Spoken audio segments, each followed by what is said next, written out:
Mr. Philip Campbell. Thank you, sir. Thanks.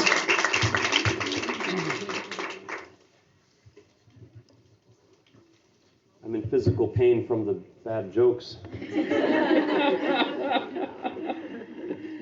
Oh, well, it's good to be back here again. I don't know if any of you were out yesterday when I gave the kids talk, but I just wanted to preface this by saying I'm sorry if I cough a bit during the presentation. I had COVID in January, then it turned into pneumonia, and then I suffered pretty extensively, and I'm over it, but this cough just won't go away.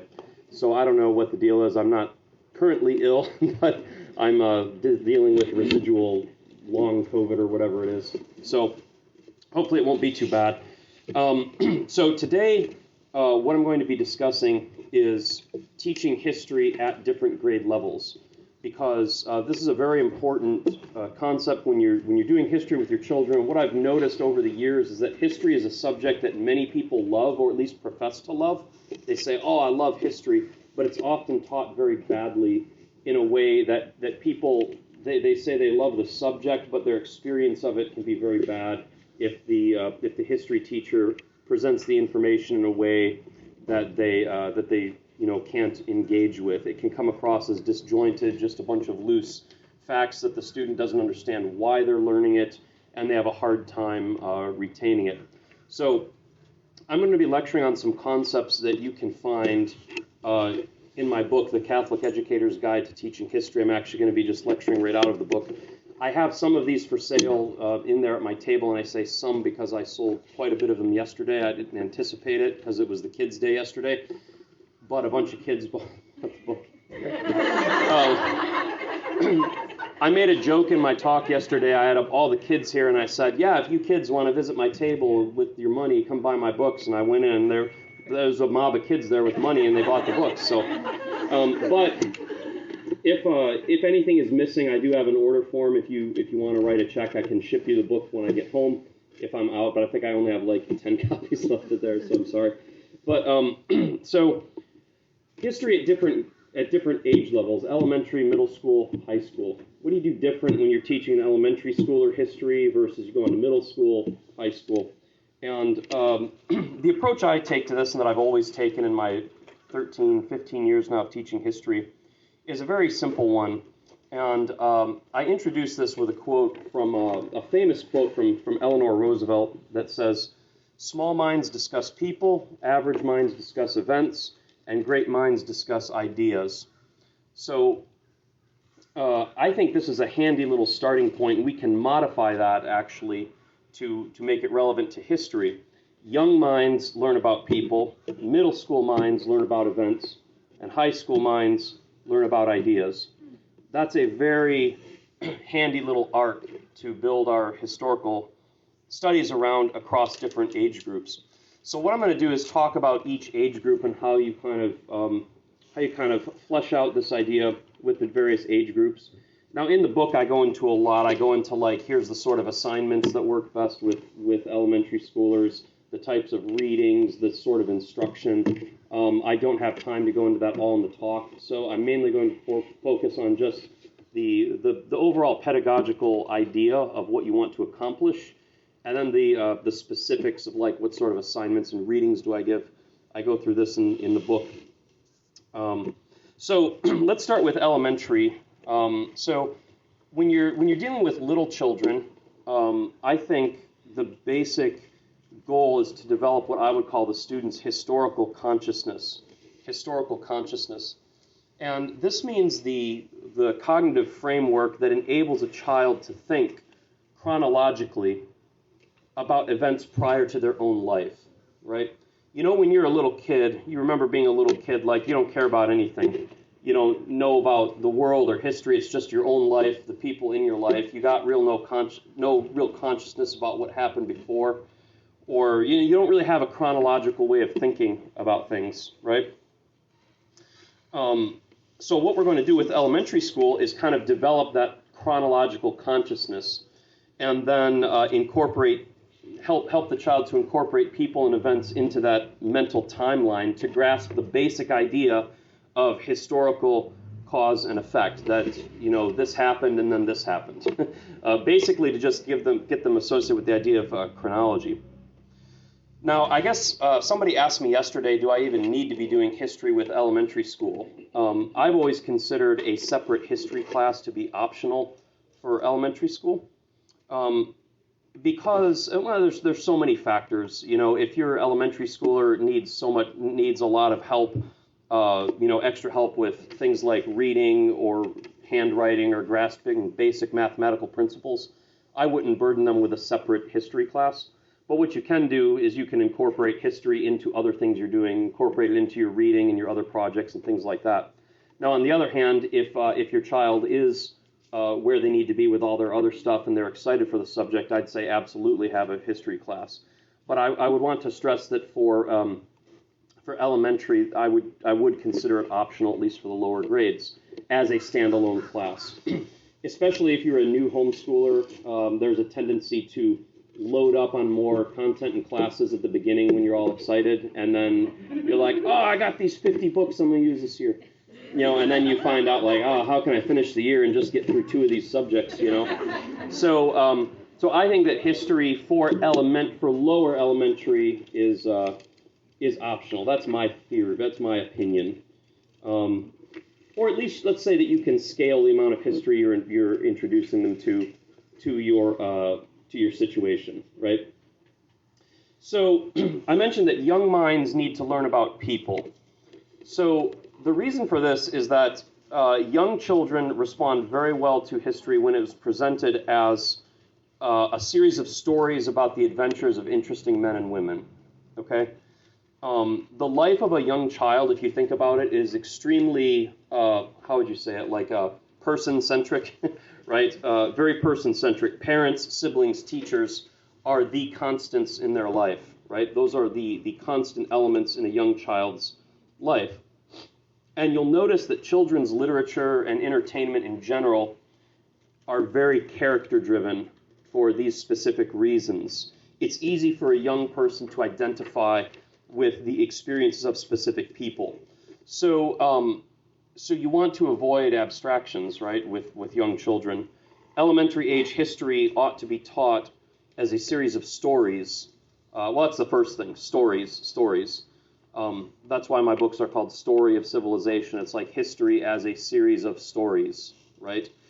I've always thought that history is most effectively communicated this way, right, when it's presented in story format. So a series of stories about memorable men and women of the past. For example, once upon a time there was a girl named Joan of Arc, and then this happened, blah, blah, blah, blah. It's a story about Joan of Arc. You don't say, hey, kid, I'm going to tell you about the 100 Years' War, You tell her about Joan of Arc. The story about Joan. The other stuff is there, but it's kind of background details, right? So it's quite simplistic, but you get the point. Young children relate to stories about people. So therefore, your elementary history curriculum, in my opinion, should center on the lives of interesting persons whose lives exemplify the characteristics of the era you are studying. So you find a person, and by the way, this need not be a real person. It could be a historical fiction character, right? How many people had to read like Johnny Tremaine when you were younger? It's a fictional character set in the time of the Revolutionary War, but the way the book is written, the character's experiences exemplify all the important dramas and conflicts of that era, told through that person's eyes, right? But to use an example of the let's take someone like George Washington. Let's say you want to teach about that era. So you're talking to your third grader, and you're going to do George Washington. Think about his life. He starts as a British surveyor. He gets involved in the Patriot movement. He takes up arms in the Revolution. He gets involved in the Constitutional Convention. He's President of the United States. So George Washington's life strikes all the major beats of that era. He is a good person to view that period through his eyes, right? So you find characters like that, either historical characters or historical fictional characters, and the child experiences the historical period through the eyes of those people. Because children's viewpoint is very person-centric, it's easy for them to identify with that person. So basically, I think you want to do two things with elementary school. One, acquaint kids with the concept of historical characters, which I just mentioned. And then number two, introduce the basic concepts of time periods and dates. Now, you really don't need to be making elementary kids memorize dates unless you're really gung-ho and they seem to be into it. Some kids love it. They're like, how many dates can I memorize and get a prize for it? I memorized 20 dates, Dad. Some kids love that. But the point of this, though, is that elementary age children don't really have a developed sense of the passage of time. I mean, they know that time moves, but they don't really have a sense of how long ago stuff was relative to other stuff, So I was just listening to somebody telling me about this, and they were saying that they're reading stories about Jesus, in the Bible, and the kid says, "Mom, were you alive when Jesus was alive?" They don't know. They just know that happened in the past. My mom was alive in the past, and so when did all this stuff happen? You know what I mean? They don't get when stuff happened relative to other stuff. I think one goal of elementary education is to get students acquainted with the idea of different time periods. Like, okay, you're here, Mommy was born here, this happened here, and this happened here. A timeline is a great way to do that. I used to do that with my kids, make a big timeline, and here's a picture of, you, and here's a picture of Daddy, and here's a picture of Moses. You can see I didn't live with Moses, he's a long time ago. So it's just basic time sequencing. You just want to give them a point of reference. Does it matter if they can or can't memorize 1492? No. Does it matter if they understand how far away the Roman Empire was? No. All that matters is they're getting a historical frame of reference, and they understand the present is my reference point. Some stuff happened recently, some stuff happened a long time ago, some stuff happened a real long time ago. That's really all you need to do, I think. Basic dates can help the children understand this, so it's good to say, you were born in 2009, and this happened in 1800, and kind of like I said, plotted on a timeline. That's a great way to get them to recognize that. So I think that's a good approach to elementary age education. They're primarily going to grasp historical eras through the lives of historical characters. And again, so what you'll notice is there's no required body of historical knowledge, I think, that you need to get a elementary schooler acquainted with.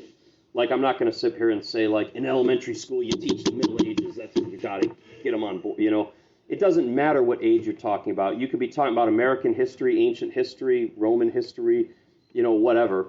The point is to get them to develop historical consciousness so that later you can start populating it with events and ideas as they get older, right?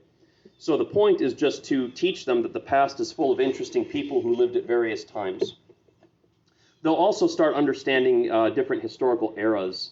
And what's really cool about this age is you can, I guess, historical eras by the way things look, so they start realizing, like in Revolutionary War times, that's when I see them with the pointy hats and the wigs. Oh, knights and castles, that's this time period. In Jesus times, that's when they wear the other, the robes or whatever. Just very basic by using picture books and, or doing other, you can do, picture books or look at books about buildings and clothing in the past, things like that. Get them to understand each era has its own characteristic, but they don't need to know what the eras are necessarily. All right, let's move on to middle school then. So middle school is when historical education has to begin in earnest. You've built up the historical consciousness in elementary school, and now you're going to populate that with various colorful personalities and events from different epochs. And so this is where we're going to solidify this into something more systematic during middle school, how historical events are interrelated. Middle school poses particular challenges. Anyone ever taught middle school or have middle school students? Anybody ever taught a room of 12-year-olds? Oh, yes. Most of my hair is on the floor in class 12-year-olds somewhere. God bless them. Okay, the reason middle schoolers pose a particular challenge is because of the uneven cognitive development of kids in that in that group. You might find in middle school some students who are approaching high school levels of comprehension, and then you might find other students who have more in common with elementary age students in the same group, right? And this has to do with, just different developmental levels, when puberty hits, all sorts of issues. So you get all these kids mixed up in the same room, so it's with middle school, and even if you're homeschooling and you don't have a room of them, it's just like, you might get a book from a curriculum provider that says this is middle school level, and then for your middle schooler, it's way over their head, right? You might be using elementary level stuff with a middle schooler if they're at that point. So just keep in mind that what a middle schooler can grasp is very individualized based on their own development. So what this means for history is you have to walk a very delicate balance. You have to edge your way into more complex content while also keeping it streamlined and flexible enough to be grasped by students whose comprehension might not be that advanced. So this is why I recommend a focus on events for middle school. So elementary schoolers, we focus on people. Middle schoolers, we're going to focus on events. So this helps grow students' historical comprehension by introducing more complex interrelated events, but it keeps the content grounded in the real world without going into like abstract ideas and things that might be over their head. So let's talk about events. Middle school minds learn about events. So when we're talking about events, we're basically connecting the dots that we built in elementary school. In elementary school, we just introduced the idea of different historical people. There's different historical eras. Now we're going to start connecting the dots with cause and effect to fill out their historical consciousness and understand how one time period flows into the next, and how history moves, the movement of history, why things happen. This event led to this event, led to this event, and this is how the whole glorious river of the human story just kind of goes along, right?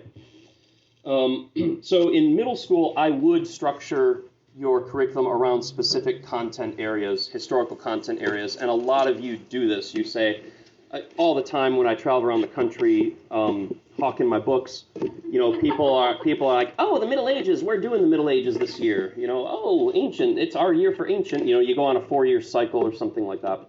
So I definitely think you want to structure your curriculum around a specific era, and then kind of go chronologically.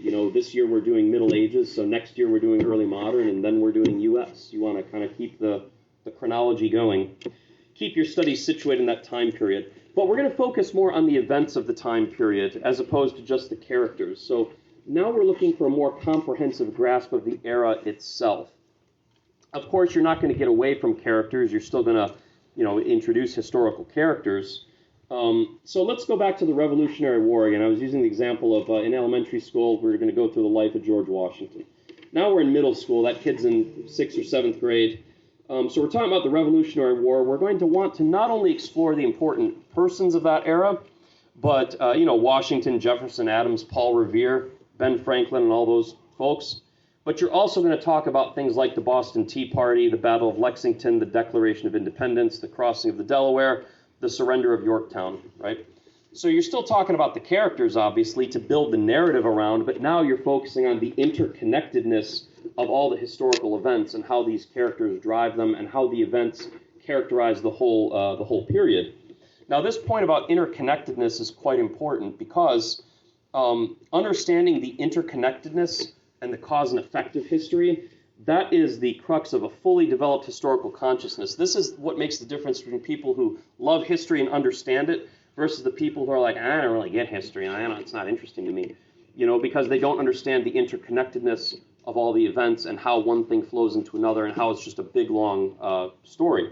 So I think that point is quite important, not only knowing like random facts about things that happened in the past, but grasping how one thing moves into another, the movement of history from one epoch to the next. So we might learn about the Revolutionary War, how British taxes led to protests against British authority, how these protests triggered repressive measures from Parliament. These protests in turn led to the arming of colonists, which in turn led to the first outbreak of violence, which in turn led to the war, which in turn led to the creation of the country. So it's like boom, boom, boom, boom, boom, all these things that lead into each other. those events are what characterize the epoch, right? So by the time the course of study is over, whether it's a unit, a semester, a year, the students have a basic overview of why era unfolded the way it did, with a general knowledge of the people and events that characterize that era. And I would also say in middle school class, a student should now be responsible for recording information that he or she is presented with and mastering the content. So in other words, it's time to start giving them homework or quizzes or whatever, making them accountable for what they're learning. And you, of course, can tailor that to their learning style. It can be oral, they can say something back to you orally. It doesn't need to be a written quiz or something like that. Whatever. That's the great thing about homeschooling, just whatever, you can teach to your child's strengths, right? So that's middle school, and there's a lot more I could say about middle school. I did middle school for 10 years, and I'm still doing it today. I taught a middle school class today online, and I still use this approach. And I think it's a good approach. I think it's a good because you focus on the events. Usually the middle schoolers are kind of lagging behind a little bit developmentally. They can still grasp the basic stories of these events, while the students who are a little bit more advanced, they're still finding this stuff interesting and they're eager to dig in for more. So I think it's a good middle ground. Okay, so now we move into high school. So high school minds are going to learn about ideas, right? Ideas. So high school is the time to introduce students to the driving ideas behind history. By middle adolescence, your average teenager is capable of abstract thinking. And this is an important point because when I studied education for, it took me 5 years to do my education studies. I got a BA in my liberal arts and history, and then I went back to college just to study education for 5 years. And one of the things that blew me away about my education studies was learning that children have a certain point before which they simply can't grasp certain abstract ideas cognitively, like their brains are not developed enough to get a certain level of abstraction. So you simply cannot introduce certain ideas too early or they won't get it, So you have to, now, when they get to this point, it varies from children. Sometimes they get there at age 10, sometimes they get there at age 12 or 13 even. But at a certain point, they're going to get to where they can start abstracting, right? And that's when you're ready to move into this final phase. And this is when I think education gets really fun. Not that the other levels aren't fun. This is another level of fun. I spend most of my life teaching high schoolers. This concept here is why I love teaching high school. So when you get to the level of abstraction, the student can grasp the conceptual ideas of history, the grand ideas that have been so pivotal in shaping the world. So let's say in elementary, let's take the Civil War, for example. In elementary school, you're like, okay, Jenny, once upon a time we had a president named Abraham Lincoln. Here's his life. Okay, good. Then in middle school, you're like, okay, here's the Civil War. Like, this is what happened. There was slavery, there was secession, there was some battles, this happened. Okay.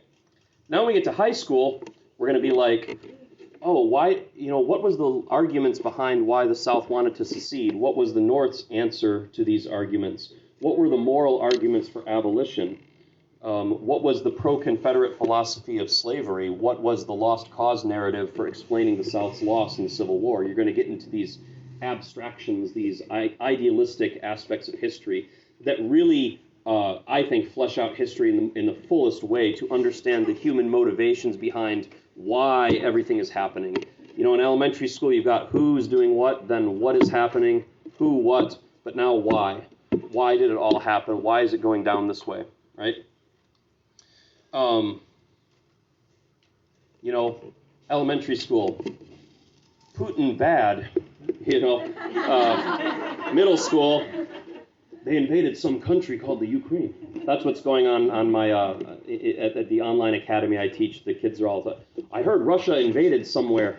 They're talking about the events, Then you get into high school, you understand. Okay, like here's the ideology of the sides and why this is happening, right?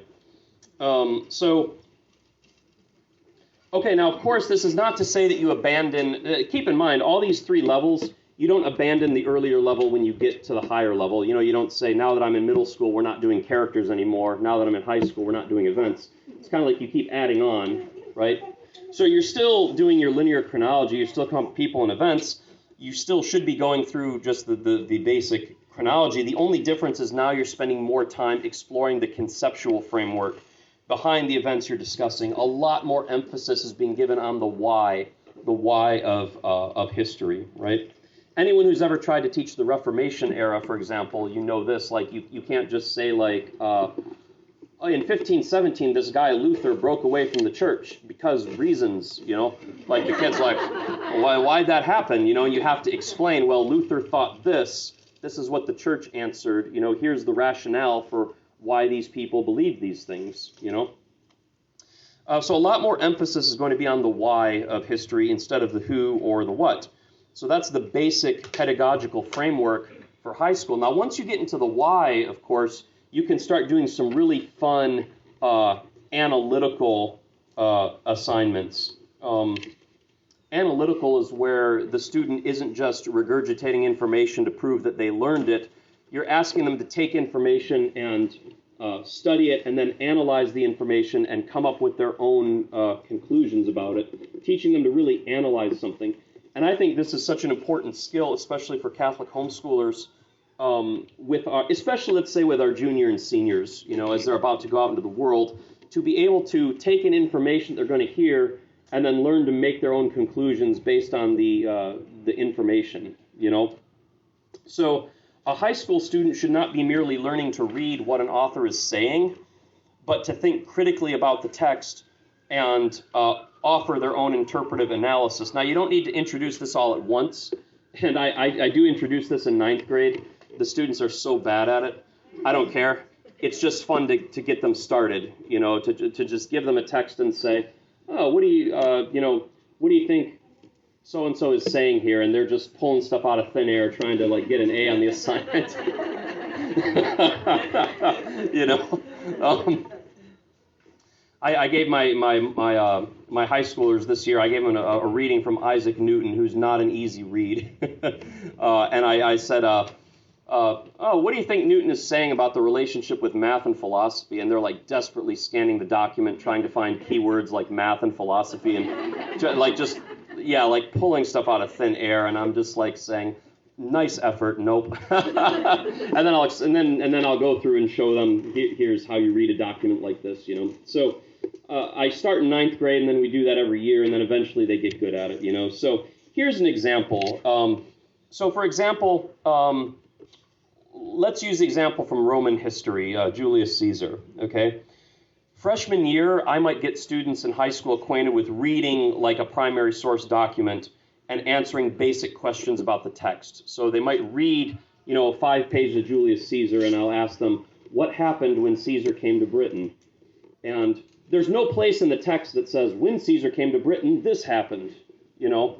They have to read the text and kind of synthesize what the information says and then figure out what it's saying. So that's what I might do in freshman year. In sophomore year, I might start asking questions that require the students to synthesize information from different places in the text. For example, describe Caesar's opinion of the Gauls based on various statements he makes throughout the text. So now they have to read the text and kind of pick up like, oh, what's his opinion of these people? How does he speak about them? And of course, the fun part is there's no place where Caesar says, this is what I think of the Gauls. You know, it's more of in his tone, in the way he speaks about them, you know, like when he says things like, they fought bravely, or they're courageous leaders, you know, you can pick up, okay, he respects them. Even though they're enemies, he can respect them. So it teaches them to pick out, I guess what they'd say, what the text is really saying, you know. In junior year, they can start making analytical judgments about some aspect of the text. For example, how does Caesar use his narrative to portray himself as a protagonist in his own story? Caesar's Gallic wars are famously written in the third person, which comes across extremely pompous, you know. He's writing about himself. Now Caesar crossed this river, then Caesar engaged the enemy, you know, talking about yourself in the third person. So I asked them, like, how is Caesar using this narrative to make himself the hero in his own story? So they're not even necessarily picking items out of the text. They're looking at what sort of function the text itself has for the author. Then in senior year, I really lay it on them. They're ready to offer their own meta-analysis of the source text. What is the value of Caesar's Gallic wars as political propaganda? Caesar was writing this whole book as political propaganda to justify his actions to the Roman Senate so he wouldn't get in trouble. So what sort of value does this text have as political propaganda? Now they're I call that a meta-analysis because they're not even looking at what the text is saying, but kind of like the text's role as a text in the bigger history of the period.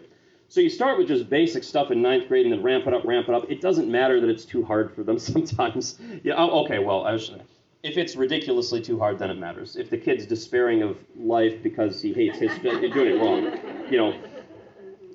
If you got the right balance, it should challenge the student. It's okay if they don't do great on it all the time, but they should still be saying like, I understand. Even though I got an 81%, I see why I got the 81%. Now I understand.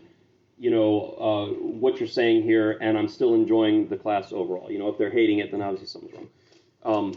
I don't think anybody should hate a subject intent to make them miserable, Like my daughter used to stay up till 10 doing long division, but crying, I eventually told her to take a year off of math, Like, okay, if you're staying up at night crying, that's not why I homeschool. You know what I'm saying? Just chill out. So, chill out, moms. They don't need that much long division. Anyhow, the point is, this was an extreme example, but the point is when you get into high school, you're giving them stuff and they're going to analyze it. They're going to synthesize information. They need to learn to think critically about what they're learning. They need to learn to ask questions, not just to understand the content, but questions about what they are learning itself. And I know that I'm on the right track when I'm teaching these classes and I'm going through historical facts, and the students will raise their hand and say, well, why did he do that? Like, what was in his head when when that person did that? Or, what justification did they have for that? Like, they're trying to think of the conceptual aspects of it. They're trying to understand people's motivations and really get to the core of what was going on. So, So I think that's a good setup for high school. And again, with high schoolers, there's going to be a bit of wiggle room depending on their things like their reading level. If you've got a high school student that has dyslexia or something like that, you're going to have to really scale this approach and maybe make it more of a oral sort of thing instead of reading focused. That's fine as well. There's really no one right way to do history. To get the content across. It's more just about that they're engaging with it, that they're enjoying the subject matter, and that they're understanding, the history and the world they live in. If you got to do that in different ways based on developmental issues, or somebody has Asperger's or whatever, and you have to just kind of tweak things, doesn't matter. That's the beauty about history. It can just be sitting down and telling stories. This is good for little kids. My kids will sit on my lap at night and I'll say, did I ever tell you the story of King so-and-so? And they're like, no, tell me. And then they just tell a story, That's all it really needs to be, at a certain point. So, young minds learn about people. Middle school minds learn about events. High school minds learn about ideas.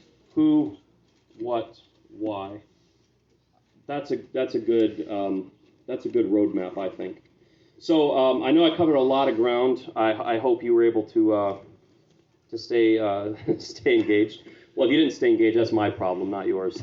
It means I was dull. But so the crux of this is just that by focusing successfully on people, events, and ideas, you can create a historical curriculum that ascends to higher levels of historical awareness over time.